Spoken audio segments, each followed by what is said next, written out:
Broadcasting live from a sea of technocratic nonsense on an island of freedom. It's the Bell Howard Show.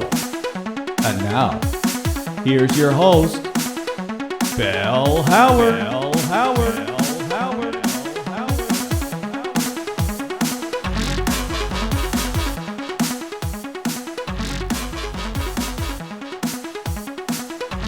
The Liberty Bell rings true and free and loud. For all Americans, it's the Bell Howard Show. Hello, folks. I'm Bell Howard. Just sit back and relax. Grab some chips, your favorite dip. Are you a drinker? Mix your favorite cocktail. Go on, no one's looking. That's right, it's an island of freedom in a sea of liberal technocratic nonsense. That's what we are, folks. And if you like real libertarian radio, then you've come to the right place. Well, I'm going to get to a lot of stuff here today. First off, we're gonna hit the media scoreboard, and then later, I'm going to talk about something that affected me recently, and that in a negative way. But I'm going to try to correct that on the show, and it has to do with what we did last time. But first, I want to talk about what's going on in Cuckoo Land, or as most people call it, the United States of America. Folks, let's jump right into the media scoreboard. The media scoreboard. Media scoreboard. Freedom fighters, 1. Liberal media, 0. That's what the scoreboard says. Hey, why are we ignoring the other candidates in this presidential election? I mean, they're saying it's Joe Biden or Trump. And they say it looks like Joe Biden's going to be the next president. I tell you, at this point, pool table could be the next president. Nobody knows. Maybe even a chaise lounge. I don't know. But seriously, have you looked at the libertarian candidates? Of course not. Right? It's Trump or Biden. You're not supposed to look at the third possibility. You're not supposed to do that. Don't examine the third way. Even though there is a woman candidate for the president on the libertarian ticket. But that's what we're taught since we were kids. You can only have this corporate choice or that one. Coke or Pepsi. Apple or Windows. Hall or Oates. And it goes on and on. But guess what, folks? There's always a third way. And if you don't look for it, you'll be trapped in a binary reality. And that's the Matrix. That's the chessboard that they have us on. It's black or it's white. I mean, I see it so clearly now. You're kept in this sort of control grid. I mean, that's what the Matrix is. That's what they want us to live on, this control grid, where we only see two solutions to every problem. And that's what AI, I think, is all about. Look, I'm not an engineer, but I'm observant, and I observe like a scientist. And I'm looking at this AI and how it's come to control our lives. And they say AI will run the world in 20 years. Hey, buddy, it's already happening. I mean, I can see that just now. I mean, who can say we're not in an AI-generated reality now?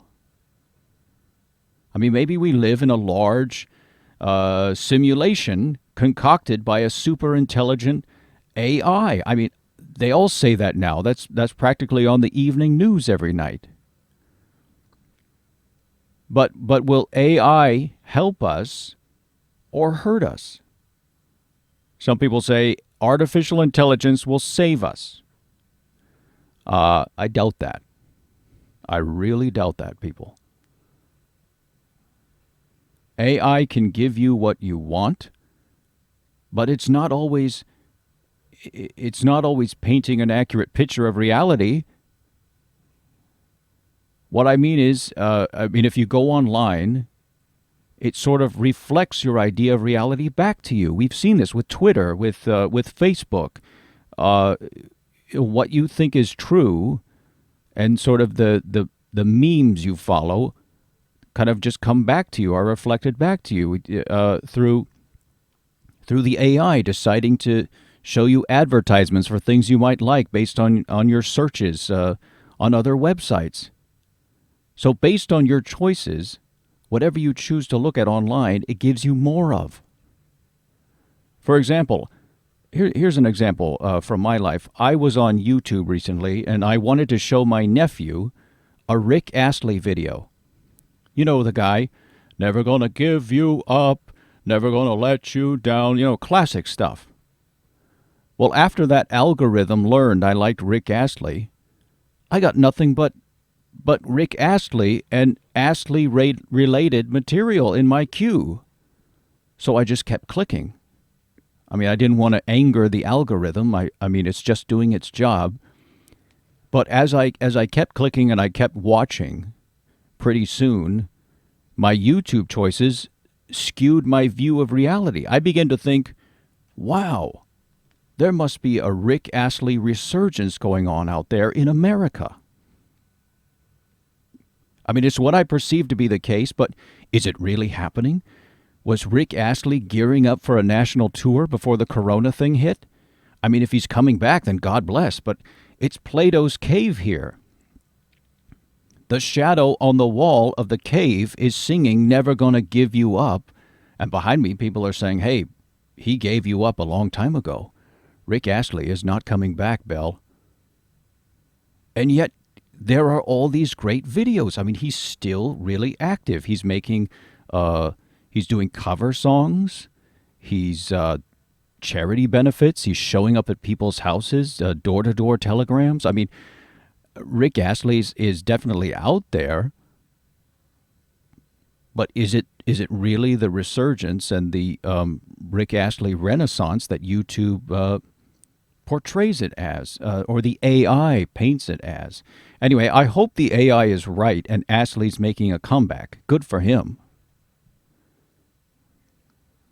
Anyway, that's what's going on.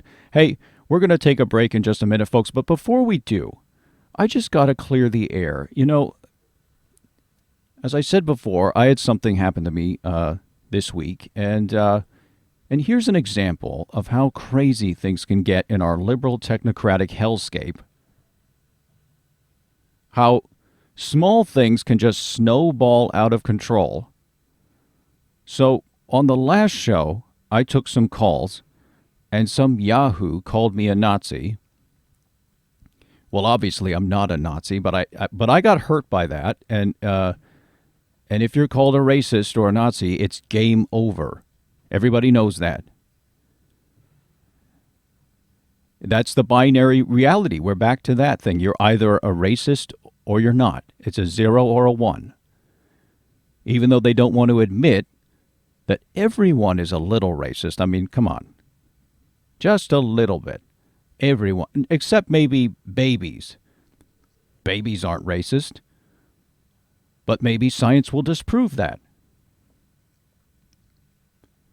So I lost 2 advertisers because of that guy. And I learned my lesson.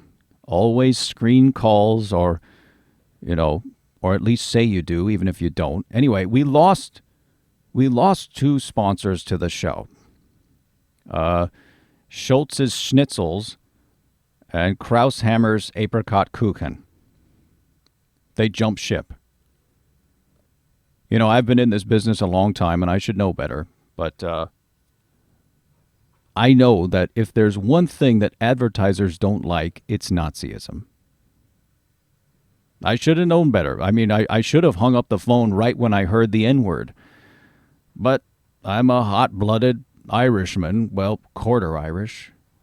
That quarter mutinied against the other 3, the more reserved Englishman in me and the sarcastic Frenchman and the lazy Spaniard. But now the other thing that happened, Now, here's what the caller mentioned my grandfather on my mother's side. His name was Rainard Cliffborn. He said, what about Rainard Cliffborn? From Rainard Cliffborn, let me tell you something. I mean, from all accounts, he was a decent member of society. Well, almost all accounts. He was a dentist. Now, the caller claimed he was a eugenicist. Okay, maybe he misunderstood or he mixed up. Dentist, eugenicist, they kind of sound alike. Anyway, people went digging for this man, and a sound recording resurfaced, and it's my grandfather, all right, old Pappy Rainard, or the Rain Man, as my grandmother used to call him. Everywhere he goes, it rains, she said. Anyway, some people dug this up and insist it's proof of his support of eugenicist programs in the 30s, and also his involvement in strange human experiments. And they even say he conducted some of these human experiments. Well, maybe he conducted some experiments, but listen, if they say it happened, it did. I mean, it's a smear campaign, so whatever they say is going to be the truth. But I have the truth too. I have the truth on my side, and I'm gonna prove to you that he's not a Nazi, not a racist. And I have the recording too. So we're going to go through it. I'm going to clear his name. I'm going to clear my grandfather's name. Okay? So we're going to play the recording here. All right. Let me cue that up, Wes. Okay, here's the first part. All right, just take a listen. Gentlemen, I'm honored to be addressing such an esteemed body of men. I am speaking to you as a dentist and independent researcher, but might I add, I am intensely interested in your politics. And I believe... Okay, wait, Wes, just stop it right there. So here he was. He said he was intensely interested. Well, that doesn't mean he wholeheartedly agreed with or acted on the principles of eugenics, or whatever or whatever these people he was speaking to were promoting. All right, let's keep going. Let's listen to the next part. And I believe even dentists can support your cause. I would like to apologize that I still can only use the English language to communicate. The language of your people is still foreign to me, but I shall endeavor to study it thoroughly and maybe one day travel to your great land and see your ancient Rhine River. Okay, stop. So now it's clear he's addressing a foreign audience, but what country? People online said, oh, the Rhine is a dead giveaway. Well, guess what, folks? France and Switzerland are also on the Rhine. It doesn't have to be Germany. Okay, so what was he doing? Let's get to the experiment clip and listen to that part, all right? Because of your generous support, I feel my research was a success, and a dawn for a new kind of man is upon us. No longer will aging hinder our race. Okay, hold on a second. All right, race can mean human race, just the human race. Doesn't have to mean a particular race. All right, continue. In my experiments, we have been hard at work at the prospect of a human being born complete, without the burden of learning and the growing pains that are the hallmark of childhood.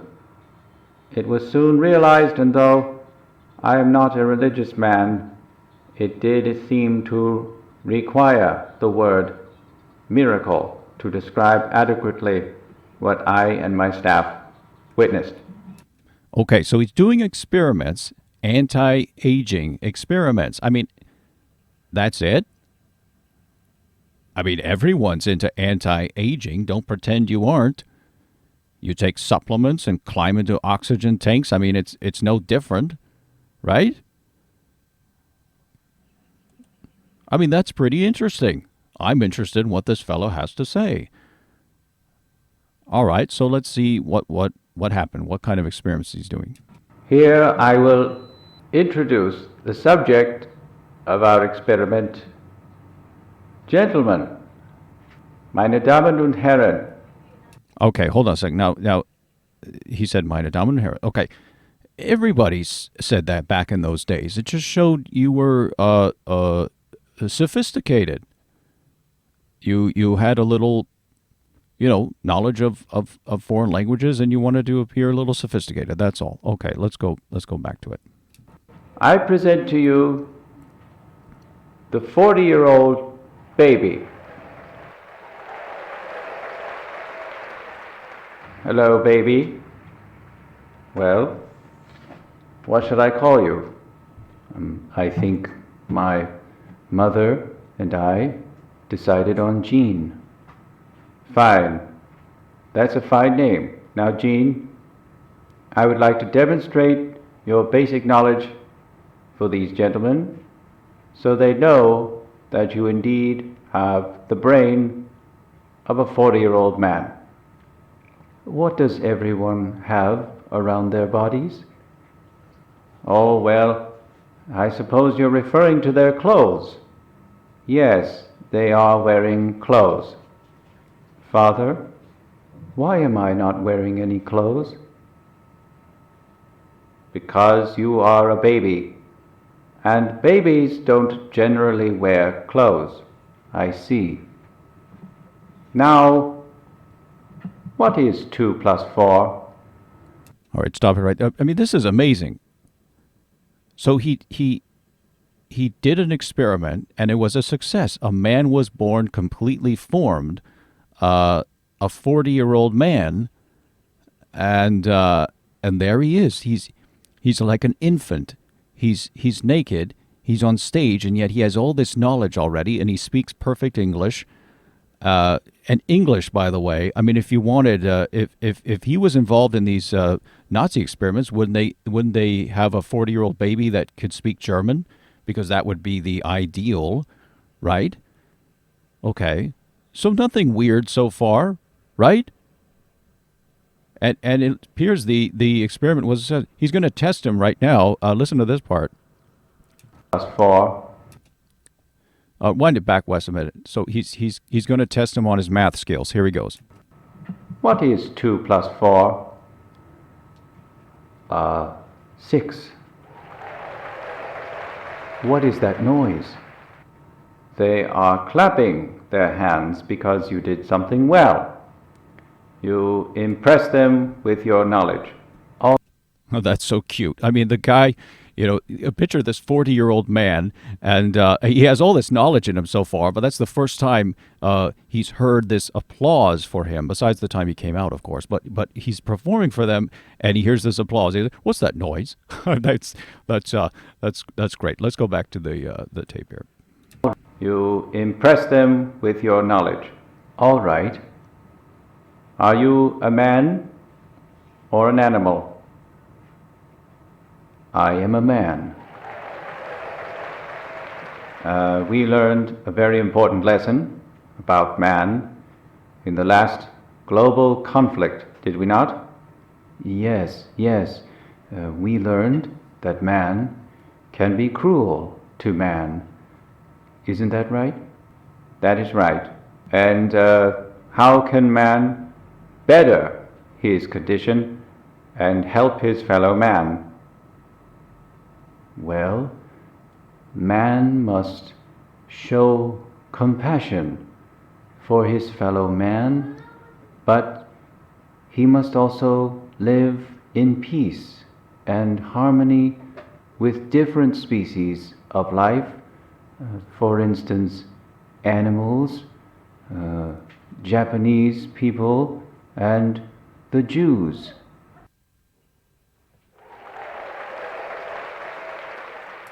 All right, so that last part, look, I kind of forgot about that last part, but actually, I mean, there you go.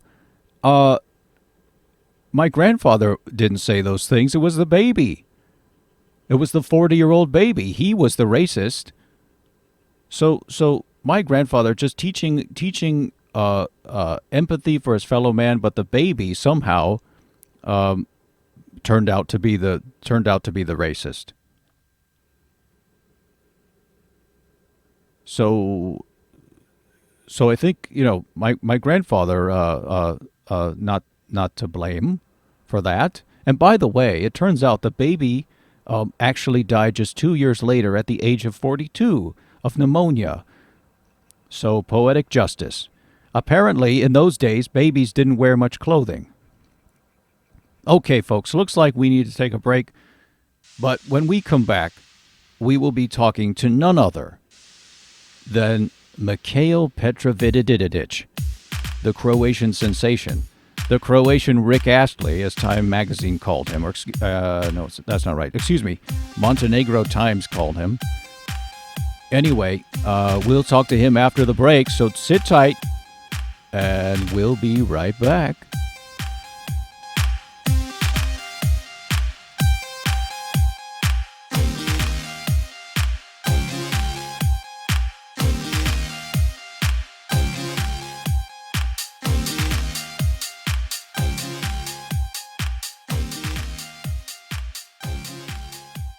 The Songs of Mikhael Petrovididididitch. I look into your eyes, Rebecca. His soothing sounds and catchy melodies, not to mention his ability to catch and correct his own grammar mistakes in the same song. I see sun in your the sun in your eyes, Rebecca. And now all of those songs are available on one compact disc. All the number one best of Mikhael Petrovididididitch. Best of two worlds, no, best of both worlds. Your eyes, my nose. And if you order now, you'll get a signed copy of Mikhael Petrovididididitch's biography. I speak well now. I talk better now. Now my English has improved dramatically. I'm like a baby dog. I mean a puppy dog for you.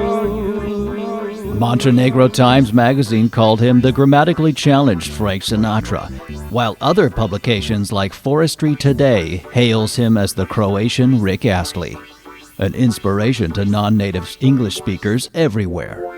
Call now and get a teacher's discount. Mikhael Petrovididididitch. Puppy dog, puppy dog, puppy dog, puppy dog, puppy dog, puppy dog, puppy dog, puppy dog, puppy dog, puppy dog, puppy dog.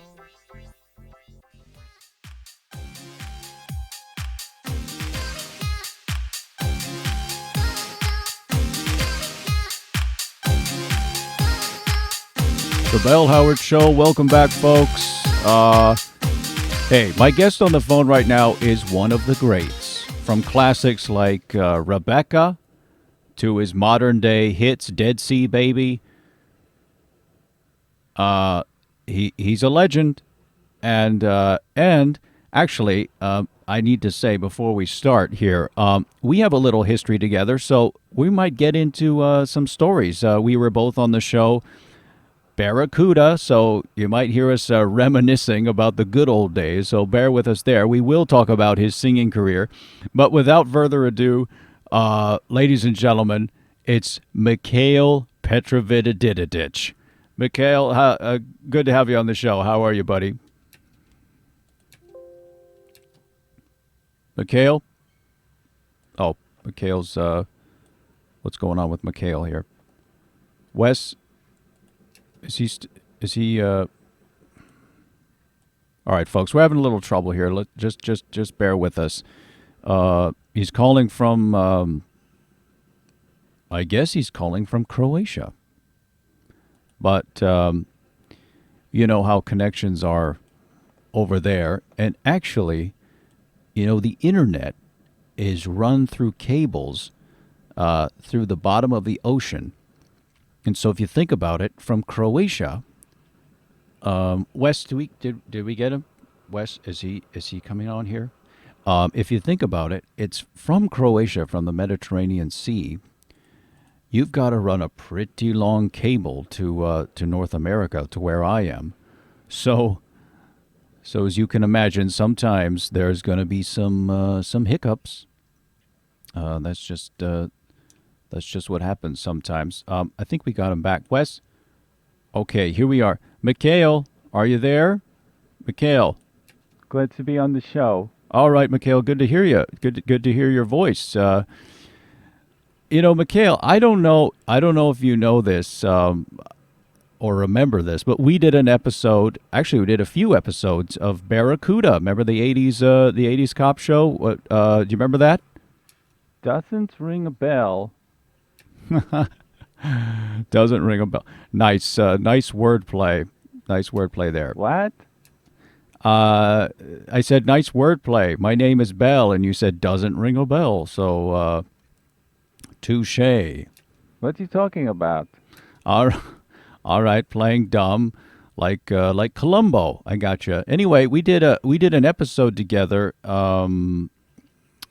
Remember? Yeah. Barracuda. It was my coming out party for America. Yeah, and if I may, you can say it was the first time I was introduced to an American audience. Coming out is a little different thing. Yeah, so Barracuda was a Danish police show that American producers remade. Big 80s action police thing, but we couldn't compete with Simon and Simon or Matlock. Right, those were huge. I remember those. TV Guide said we were poor man's Magnum PI. But anyway, that was only a small part of my career. I'm mainly known as a singer, so... Yeah, I know you're known as a singer. I just wanted to kind of, take a trip down memory lane because we shared a lot of moments on that set. I mean, it was a phenomenal show. I don't know why it didn't do better. I mean, Knight Rider had a talking car. We had a talking helicopter with a sexy woman's voice. Magnum PI had a mustache that ladies loved. I had one too, but mine was more refined and not as flashy as Tom Selleck's. Yeah, you win some, lose some. I mean, there were so many great cop shows at the time. Yeah, but I think we had something special, especially the episode we did together. Remember on the oil rig? Make my memory go jogging? What you talking about? Oh, come on, you don't remember? I was the old veteran cop and you were the young maverick, and I had to show you the ropes and you went too far and I had to rein you back in, and nothing. Well, for that show, I think we only did 8 episodes. It's really blip on the radar as far as my life's journey, but I can hear your listeners trying to make me talk about my singing career. I was only actor in that show and one more show in Croatia, a sitcom called Bobby Bučki. It roughly means grandmother complex. Okay, but first, do you remember the scene we did on the oil rig? It took us 3 days to shoot. Do you remember? We finally catch the smugglers, and then one of them shoots at me, and I almost fall off the edge of the oil rig. But you catch me. You don't remember that? That got a shot. They got a shot of that from the helicopter, and the cameraman dropped his camera in the ocean, and then he dove in after it, and a shark ate him. You don't remember that? No? Nothing? I see shark attacks at the beach almost every year, so it all kinds of blends together, I mean, what about me hanging off the oil rig? The stuntman called in sick that day, and I stepped up to do it. That was actually me hanging off the edge, and after you and some other guys pulled me up, you said you had never worked with such a gutsy guy before, and later...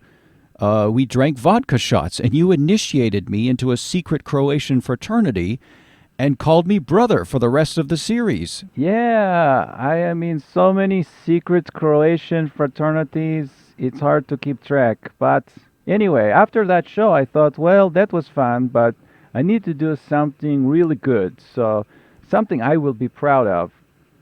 So I started to sing at the nightclubs in Los Angeles, and people said, "Oh, you are not bad, but you need to work on your grammar." Well, yeah, we'll get to that story, but Barracuda was such a special time for me. Anyway, so okay, so now you're a singer, and what did they say? You need to work on your grammar? Yes, I use present progressive too much in those days. I say, baby, I am needing you so much. Baby, I'm loving you. You don't say I'm loving it or I'm loving you. You say I love it unless you're stupid. My manager wanted me to sing in Croatian. He said, it's dance music. Nobody cares what you say. But what I soon realized was he was not my manager. He was a spy from Socialist Federalist Republic of Croatia, one of Tito's men, and he just wanted to humiliate me, so I go back to Croatia. Your manager. So he was from the old country, and he was really a spy? But posing as a big Hollywood big shot. He had gold chains and a mohawk. He looked like a Jewish Mr. T. Who needs that guy? So I did a smart thing. I hired my English tutor as my manager. She had the most brilliant idea in the world. She said, you can make a grammar mistake in song and then correct it in the same line. Then people like me who are studying English can dance to the music and get an education, so it's win-win. And that's when your career really took off, right? Oh, yes, I wasn't on the radios much, but I was in every ESL class in over 30 countries. That is why I am a millionaire today. Well, no kidding. I mean, your songs are great, not only as educational tools, but also pop songs to dance to. I mean, you could have been famous and I don't know. I mean, like some people called you the Croatian Rick Astley. But I am no Astley. This is no question. I found my niche. That is all I need. And I can go to the store without being recognized. Except secret police. They recognize me. They do. Well, let's talk about that. I mean, let's circle around that a bit, like a shark circling an oil rig. What's the political situation like in Croatia right now? Look, Croatia is nice. We are cultural powerhouse. We introduced the cravat to the world. We have a great resume, but I want to be truly free. I hear you, buddy. I mean, that's what I preach all the time. So I saw an article about an engineer who made a lot of money, quit his job, built a really cool tree house, and then called it a country. And there is a word for this small country started by one person. I forgot this. I think it's called a micronation, I think. It's called it's called a mini country. No, sorry. No, I think it's called a micronation. You Americans so arrogant. I tried with all my heart to speak your language, and you still insist on finally picking at every syllable. It is mini country. Look it up. No disrespect, Mikhael. I think I saw it on the internet. But I will call it whatever I want.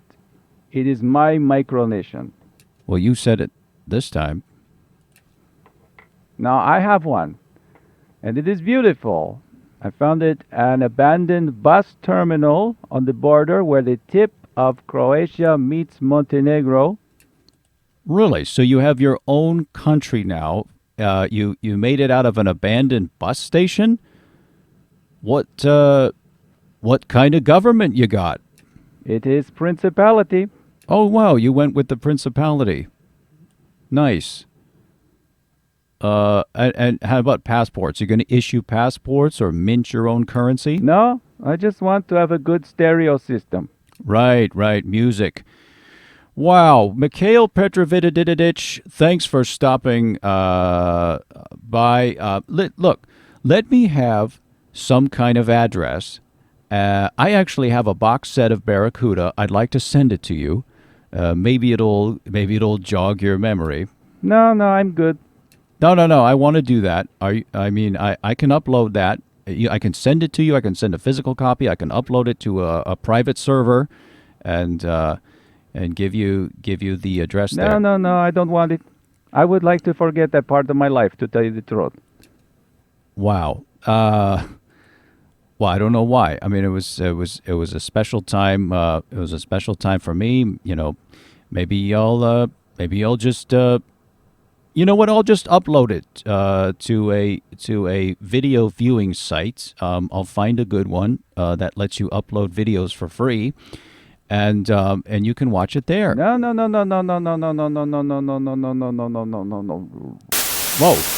Whoa, Mikhael, what happened? Wes, did we lose him? Did we lose Mikhael? Bill. Hello? Is there a glitch in the AI simulation going on? Who is this? Is this Mikhael Petrovididididitch? Yes, this is Mikhael